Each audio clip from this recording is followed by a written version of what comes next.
Welcome to the Great Detectives of Old Time Radio from Boise, Idaho. This is your host, Adam Graham. If you have a comment, email it to me, box13@greatdetectives.net.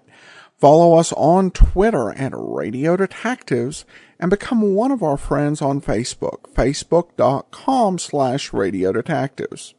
Before we get started, I do want to say this program is brought to you by the financial support of our listeners.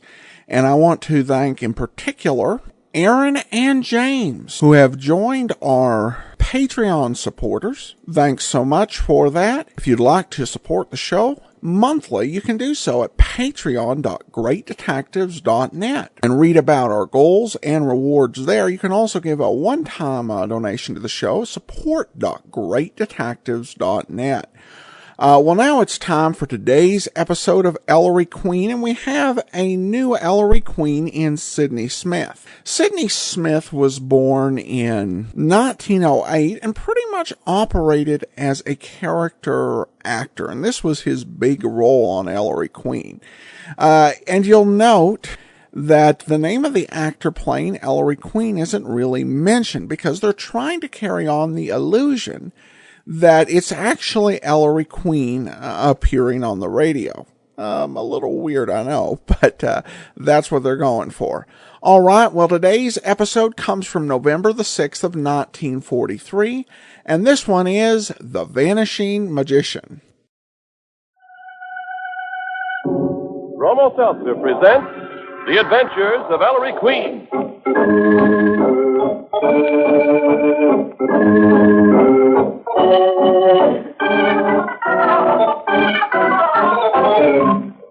Tonight, the makers of Bromo Seltzer bring you another thrilling adventure with Ellery Queen, the celebrated gentleman detective, in person. Ellery Queen invites you to match wits with him as he relates another story of a crime he alone unravels. Before revealing the solution, he stops the play, gives you a chance to solve the mystery. Our guest armchair detectives for this evening are Miss Sonia Bigman, contributing editor of Time magazine, and Edward Pauly, who plays Steve Wilson on the famous radio program Big Town. And now, Ellery Queen, master detective, and your host for the next half hour. Thank you, Ernest Chappell, and good evening, ladies and gentlemen. Tonight's case will really test your mettle as an armchair detective, because I can assure you it had us thinking hard. It's about a man who could disappear almost at will. I call it The Adventure of the Vanishing Magician.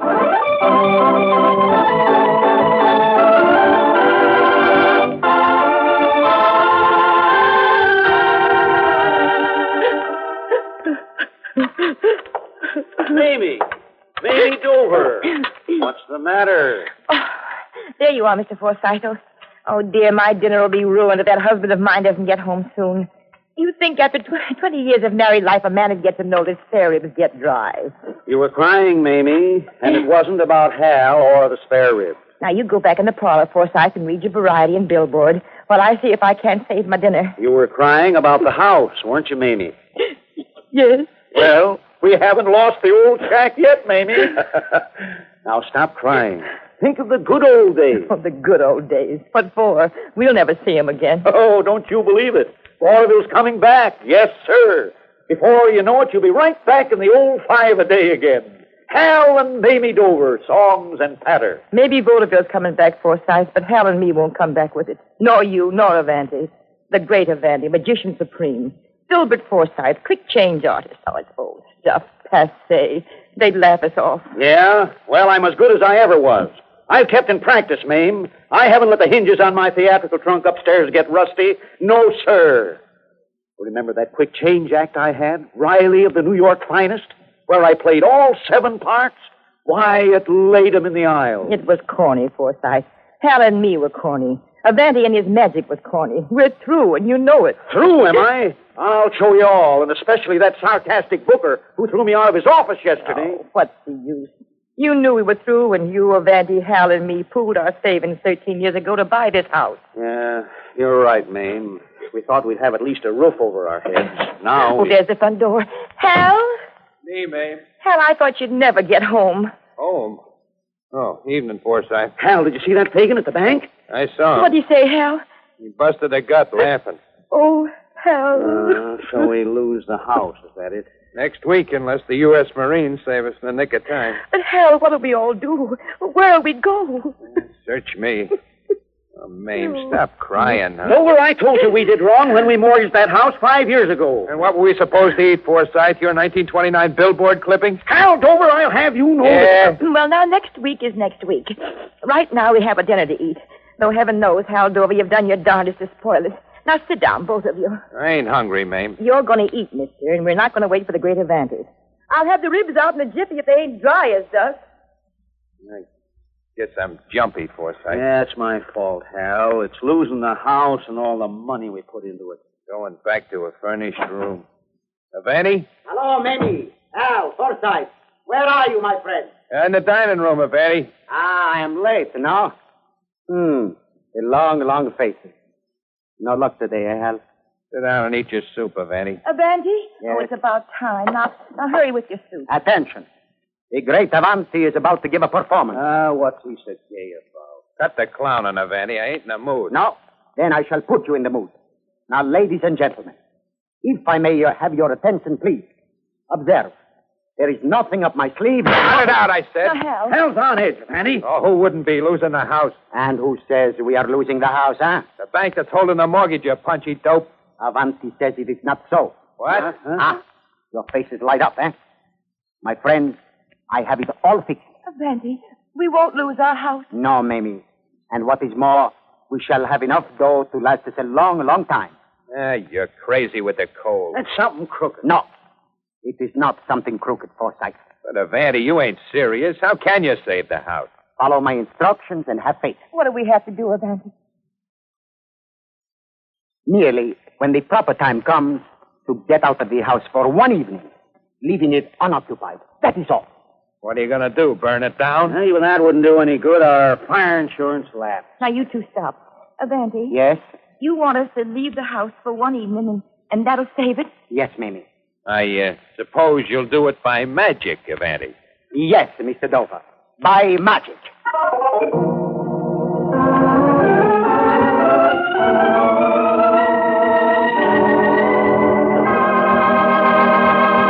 And there, ladies and gentlemen, you have the beginning of our mystery. We'll be back in just a moment to tell you more. But first, Ernest Chappell. I heard tell the other day about a lady who paid her first visit to New York just recently. That was plenty exciting for her, all right. Even though the bright lights aren't quite as bright as usual, there was plenty to see and do. Plenty. I'll say so. I never saw so many people or places at one time in my life. And the crowd. Yes, indeed, the crowd. Well, after a few days of helter-skelter running around, the lady woke up in her hotel room one morning feeling like this. Oh, my head. Yes, a common sick headache. Not unusual when you're on the move more than you're used to being. But was she going to let that stand in the way of seeing all there was left to see in New York? Not on your life. I had headaches in my own hometown, too. And if Bromo Seltzer could make me feel so much better back home, I guess it would work just as well in New York. So she up and went down to the drugstore, had the clerk mix her a bromo seltzer at the fountain, and pretty soon I felt like my old self again. So I went on to see Grant's tomb and the Statue of Liberty just as I'd planned. Good for you. And good for bromo seltzer. You'll find it's handy to have around, friends. So get a big blue bottle of bromo seltzer tomorrow.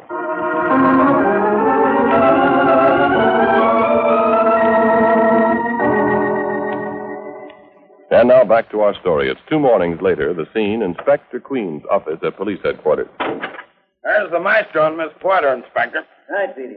Come in, you two. Hurry call to headquarters, Dad, means a case. Is it a case, Inspector? It's a case, Nicky, but best if I know what kind. Ellery, shake hands with Mr. Evandy, Mr. Steele. My son Ellery is Secretary Miss Porter. How do you do? How do you do? Hello. It really isn't a matter for the police, son. The inspector and me thought it was a lot more on your line, Maestro. Screwball stuff. Sounds interesting, Sergeant. First, I'd better explain, son, that Mr. Steele here is a very wealthy businessman with a peculiar hobby. I thought I recognized you, Mr. Steele. I read an article about you in a magazine recently with your photograph. That's me, Miss Porter. Your hobby's collecting magic tricks, isn't it? Yes, indeedy. I'm an amateur expert in magic. Know more about magic than these fellows know themselves. Hey, Evandy? Mr. Steele, you are the boogeyman of my unfortunate profession. Mr. Steele's a shower-upper, Maestro. These guys make up magic tricks. He figures them out. I see. For years, Mr. Steele's had a standing offer of $25,000 to any professional magician who can show him a magic trick he can't solve in 24 hours. Wonderful. You're sort of magic detective, eh, Mr. Steele? Yes, sir. The best of them have tried to collect that $25,000. No one's collected it yet. Mr. Steele's seen through every magic illusion ever invented, Ellery. Mr. Steele will not see through mine. You see, Avanti's taken up Mr. Steele's challenge. He claims he can pull a trick that'll fool even Mr. Steele. Oh, swell. What's your illusion, Mr. Avanti? I shall disappear in thin air. Oh. But that's not new, Mr. Avanti. Houdini made an elephant disappear in full view of a theater audience. I saw the old master do it myself. All disappearance illusions are done with mirrors and apparatus. You won't fool me with one of those moth-eaten tricks, Avanti. But, Mr. Steele, I do not use mirrors or apparatus. Huh? Oh, Avanti, I'll hold you to that. No apparatus, Mr. Avanti? Wow. But may I ask why you've come to the police? It's going to be a case for the Missing Persons Bureau, ain't it? I wish Mr. Steele to be completely satisfied about the conditions under which my illusion takes place. You see, Ellery, Avanti and some old-time vaudeville friends of his jointly own a two-story brownstone in Chelsea that's in danger of foreclosure. It's one of them old babies, Maestro, and a solid block of attached houses, all alike. All alike. And Mr. Avanti wants to win Mr. Steele's money to save the house? Well, I'm sorry, Mr. Steele, but from now on, I'm on Mr. Avanti's side. The more the merrier, Miss Porter. Disappear into thin air without mirrors or apparatus? No. Mr. Avanti, just how do you intend using the house in this magic illusion of yours? First, Mr. Queen, I wish the house to be examined from basement to roof, inside and out, to satisfy Mr. Steele that there are no sliding panels, hidden passages, tunnels, or secret hiding places anywhere inside. There goes my solution.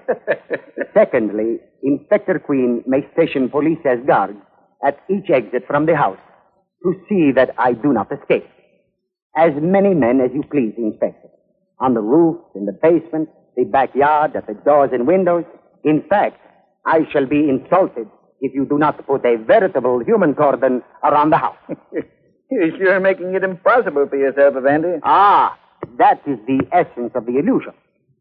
Finally, I shall enter, alone, in full view of all of you.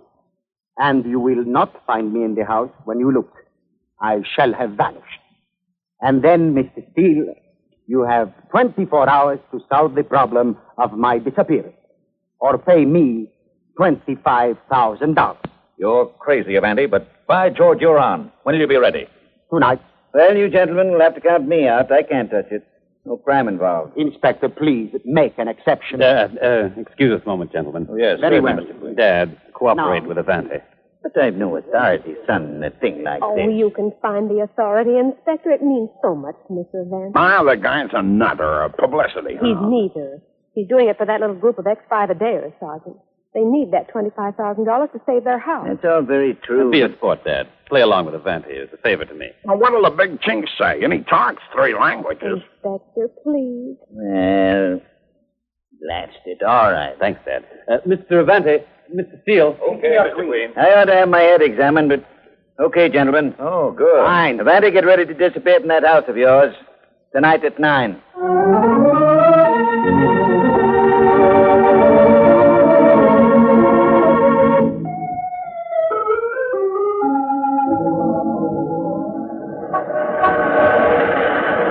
Do you really think Avanti's going to be able to pull this off, Hal? I don't know, Mame. I'm hoping. That man Steele must be as crazy as Avanti. Without apparatus, impossible. Why, when I headed the bill at the New York Palace back in 27... Yes, we know, Forsyth. You laid them in the aisles, eh?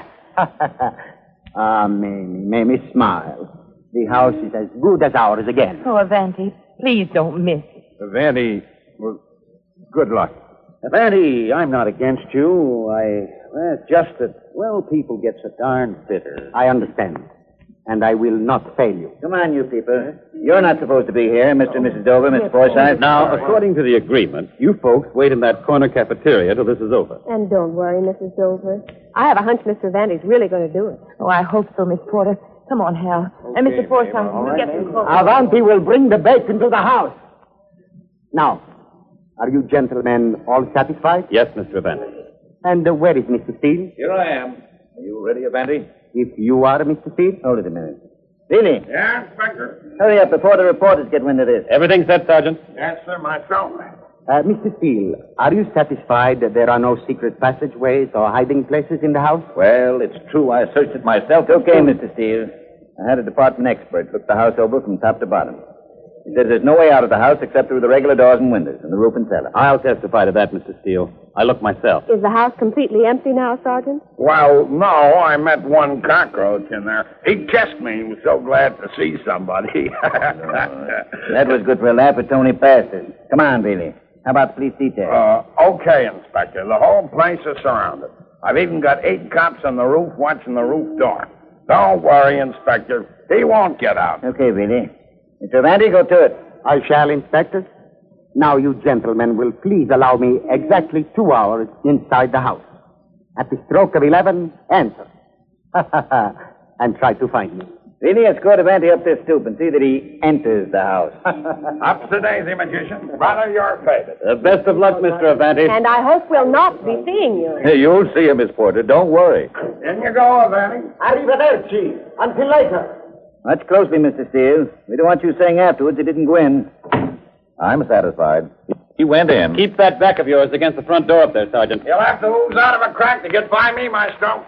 Well, now for a 2-hour wait. Might as well sit down here beside me on this bottom step, Mr. Steele. With pleasure, my dear.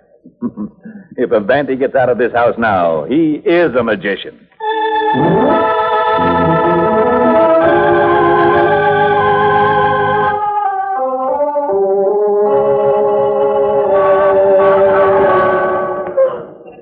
This would be exciting. All I've got out of it so far is a bad case of yawns. Isn't the time nearly up, Ellery? Yes, Dad. 1 minute to 11. 2 hours. He'd need 2 centuries. Don't laugh yet, Mr. Steele. Oh, here's Sergeant Bealey back. Bealey, shake a leg up this stoop. What do the men report? You've made the round of the police on guard, Sergeant? Yeah, Mr. Steele. They all say the same thing. Vandy didn't come out. How about the roof, Dad? You men up there in the roof. Yes, Inspector. Everything under control up there, officer? Vandy ain't come out of the house this way, Inspector. Hey, boys. Hey, Inspector, where's this son over? We're dying from the excitement. It's exactly 11 o'clock. Let's go in and see. Yes, let's get it over with. Well, open the door, Bailey. Okay. Wait, Sergeant. I see it now, by George. The tricky devil. Simple as ABC, too. What simple as ABC, Mr. Steele? Look, Queen, Avanti built up the psychology of his audience, in this case us, by making us wait out here for 2 whole hours. Of course he's still in there. But he's hiding in the hall somewhere, and he's waiting for us to come in. So that we'll impatiently rush upstairs? Exactly. Then he'll simply sneak out of the house through this front door we'll have left unguarded. Of course, that may be Avanti's plan, Mr. Steele, but somehow... Whatever it is, it won't work. Bailey, stay on guard at this front door while we go in. Don't move a step from this door. Is that what I get after waiting 2 hours? Okay. Ellery, for goodness sake, open that door. Here we go. Avanti! I don't see him hidden in the foyer down here. No place for him to hide. It's awfully quiet, isn't it? Mr. Avanti? Oh, dear. Well, Inspector, where did Ellery and Mr. Steele go? Don't tell me they disappeared, too. They're searching the downstairs rooms, Nicky. Here I am, Dad. He's not down here. Oh, Mr. Steele, any luck? No, he must be upstairs. Avanti, come down out of there. Let's go upstairs, too. Right, Dad. If he's really disappeared, it's the most marvelous thing I ever heard of. Oh, Mr. Steele, what... He's not in that bedroom. Avanti. Queen, try that room. Right, Steele. Oh, that's empty. I'll try this one. Oh, looks like a study. Oh, not in this Not one in either. there. Dad, did you look at the stairs leading to the roof trap door? Not hiding there, Ellery. Well, Mr. Steele, it looks as if... No. There's one door we missed. This one. Oh, yes. That's the door to Avanti's own room. And this is where he is. Game's up, Avanti. We've caught you. Confounded Avanti, open this door and stop making a ridiculous fool of yourself. You might try the door, Mr. Steele. It may not be locked, you know. Oh, it isn't. He isn't here. This is the last room. But it's not possible. Wait. That clothes closet. He's hiding in this clothes closet. It's empty. By thunder, he did it. But he can't have. Mr. Steele, you might be interested in this note I just found on Avanti's bed. A note? Let me see it, too, Ellery. What did the little whiz write, son? Gentlemen, you may search this house until doomsday, but you will not find me for the simple reason that I am not here. Mr. Steele, you have 24 hours to figure out how I vanished into thin air, or failing, Pay me $25,000. Signed, the Great Avanti.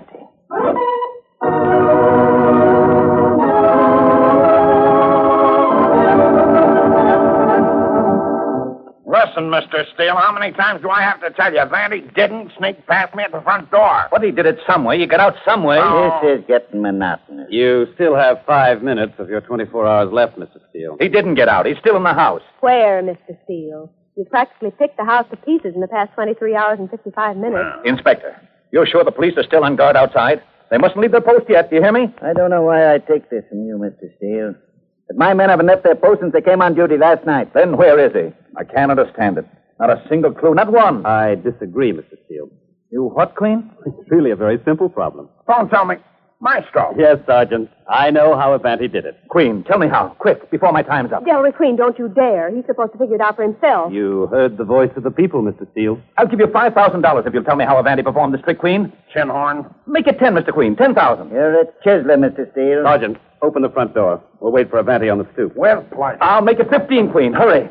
Mr. Steele, I'm beginning to dislike you. You want to chisel these people out of their home. When you've lost a bet you yourself made. It's not that. It's my reputation. Time's up. He's lost. Oh. Yes, you've lost, Mr. Steele. Our 4 ex-vaudeville friends of one. I want to tell And my here friend. comes the great Avanti strolling up the street.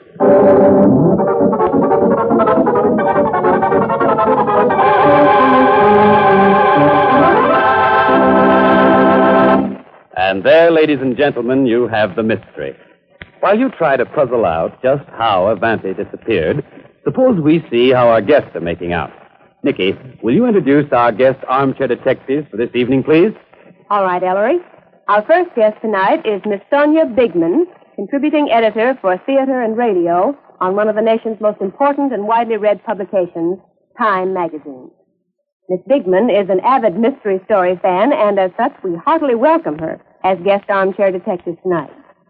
Our second guest is a man who, like yourself, Ellery, is tough on criminals.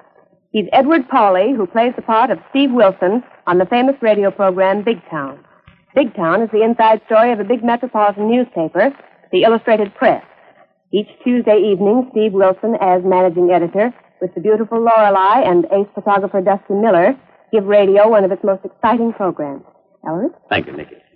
Miss Bigman, how do you think the great Avanti disappeared?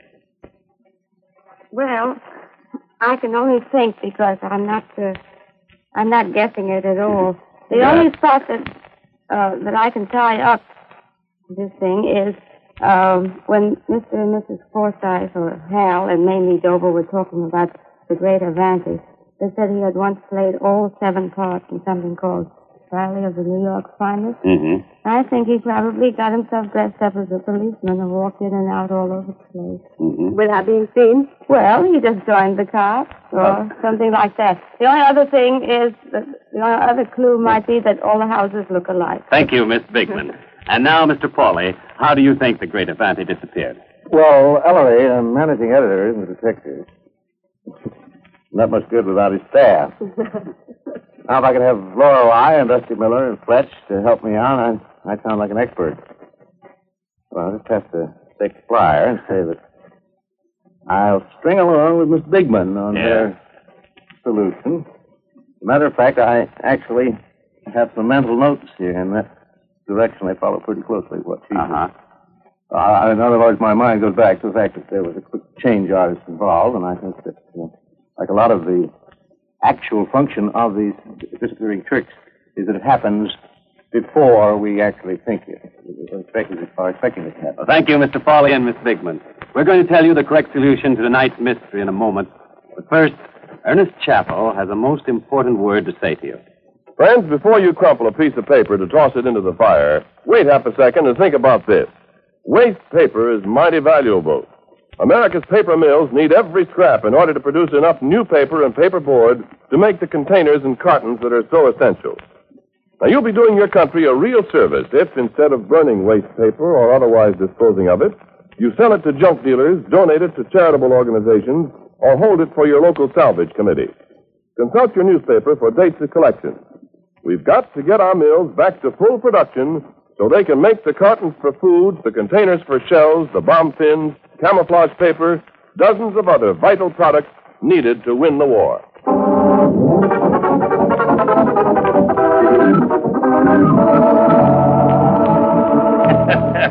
All right, Mr. Steele. Cough up. Now, Vandy, here's my check for $25,000. And I still can't believe you did it. My friends and I thank you, Mr. Steele. But you've got to tell me how you did it. I've just paid a lot of money for not knowing. Yes, I think we ought to tell Mr. Steele, Mr. Vandy? You solved my illusion, Mr. Queen? Oh, he always solves everything, Mr. Vandy. Ellery, please. I tell you, if you don't, I won't sleep tonight. All right, Lily. Well, our magician went into the house. 2 hours later, we searched it, and he was gone. Vanished, as he claimed, in thin air. Yet the reports from the policemen on guard at every exit from the house were that Mr. Avanti had not left. But he did leave, Ellery. That's a fact. Yes, Dad. Consequently, when your policeman said he hadn't left, they only thought he hadn't. He had. You mean Mr. Avanti got out of the house under the eyes of grown policemen without their knowing it? It's the only possible explanation, Nicky. But how? Well, what was the situation? A house surrounded by police, men in uniform, a couple of dozen of them. Take the roof. 8 uniformed police on guard. Let's consider those 8 policemen. Each officer, wherever he turned, saw another officer, another bluecoat. The police uniform is a great leveler of personality. And besides, Mr. Avanti cleverly sets the time of the illusion at night when visibility is poor. And because the roof held the largest congregation of police, I say Mr. Avanti got away by the roof disguised in a police uniform. Oh, sure. What a fool. What a fool. Confirmation, yes. Mr. Vandy asked for 2 hours when obviously a few minutes would have sufficed. Why did he ask for 2 hours? Because he's a student of human nature, like all magicians. He knew that in 2 hours the watching police would be bored, that their vigilance would relax, that they'd start trudging around the roof to keep warm, smoking, chattering, milling about. So that Avanti, watching from inside the roof trap door, merely had to wait for a single instant when none of the 8 pairs of eyes was on the roof door, and in that instant slipped noiselessly out onto the roof in a policeman's uniform. And there he was, on the roof at night, just another officer of the law. He might have done the same thing, not disguised. But he knew he'd never be able to get off the roof once he slipped out of the trap door without being spotted. Dressed as a policeman, however, all he had to do from that moment on was saunter quietly about among the 8 real policemen, minding his own business, until he saw a chance to slip on to an adjoining roof. Remember, this is an attached house, and make his escape from some house farther down the street. He may just make the trick possible by insisting on a big police car. But where did Mr. Avanti get the policeman's uniform, Ellery? There was even a clue to that. We've all been told that Mr. Forsythe, the quick change artist, lives in the house and his old theatrical trunk is in his room. And what was the sketch Forsythe used to do in the glamour days of vaudeville? He used to play all 7 parts in a skit called Riley of the New York Finest. So in Forsythe's trunk, there must have been a New York policeman's uniform. Mr. Avanti, I should like to shake the hand of an artist. No, Mr. Queen. The honor is mine. Believe me, Mr. Queen, I am so happy it wasn't you I challenged to solve my illusion of the vanishing magician.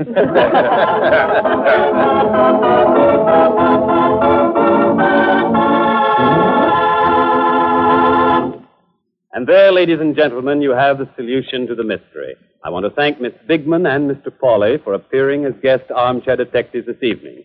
We want especially to compliment both of them for their skill in solving the crime.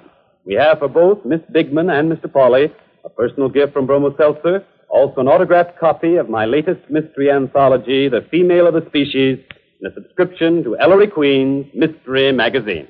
Hang on now, friends, because Ellery will be right back to tell you about next week's mystery. Meanwhile, you can grab a seat aboard the one and only talking train. Here we go. All aboard. Right headache 3 ways.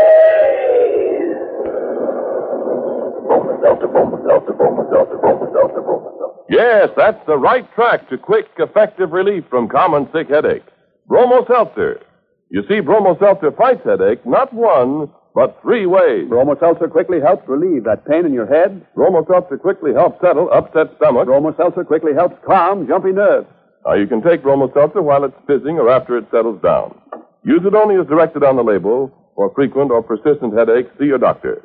But when it comes to common sick headaches, take a tip from our educated train.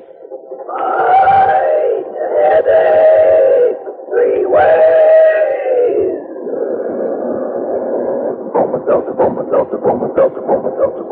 And now, Ellery, suppose you tell us about next week's case, huh? Sure, Cat. Sure, Chappie. Well, ladies and gentlemen, next week, a young lady offers me $5,000 to get back the stolen sum of $3. I can't tell you more. I'd tell you too much. So I'll just caution you to get your thinking caps all shined up next Saturday for the adventure of the $3 robbery.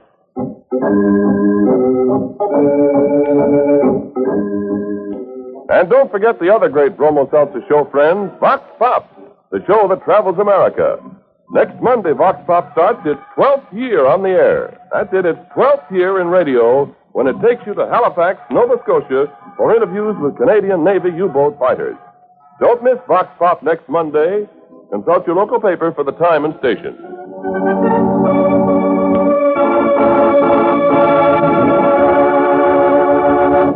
Music for The Adventures of Ellery Queen is by Charles Paul. This program came to you from New York. This is the National Broadcasting Company.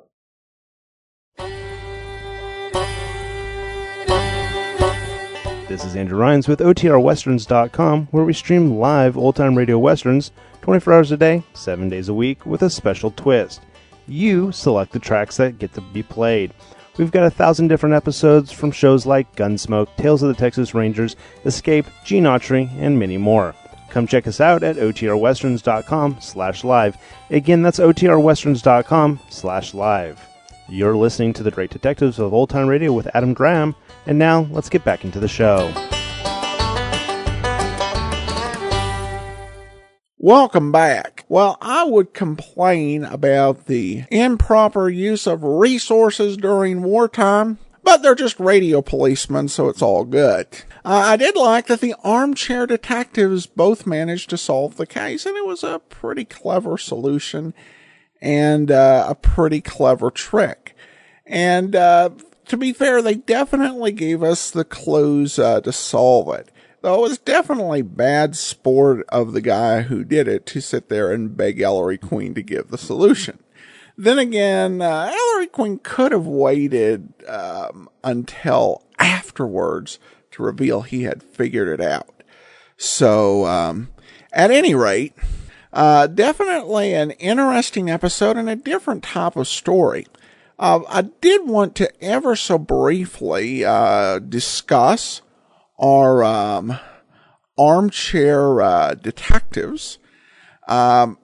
I've gotten some good feedback from a couple of people regarding the segments and the suggestion that it could be done with other shows. And it's something I'll look at in the future, but it's got to be a program with just the right format. And I'm not certain which it would be. The Ellery Queen program really does play by a very strict set of fair play rules. With a lot of series such as Philip Marlowe, the key clue will be something that the detective sees, but the audience isn't quite aware of what exactly it is that's providing the clue. The same can be true of the Saint and Johnny Dollar, and even Nick Carter doesn't reveal all his clues. So I will keep my ears open for listener feedback on that particular point, but it'll have to be just the right type of show for us to consider expanding the armchair detectives, but we will definitely do it for those episodes of Ellery Queen that are missing it.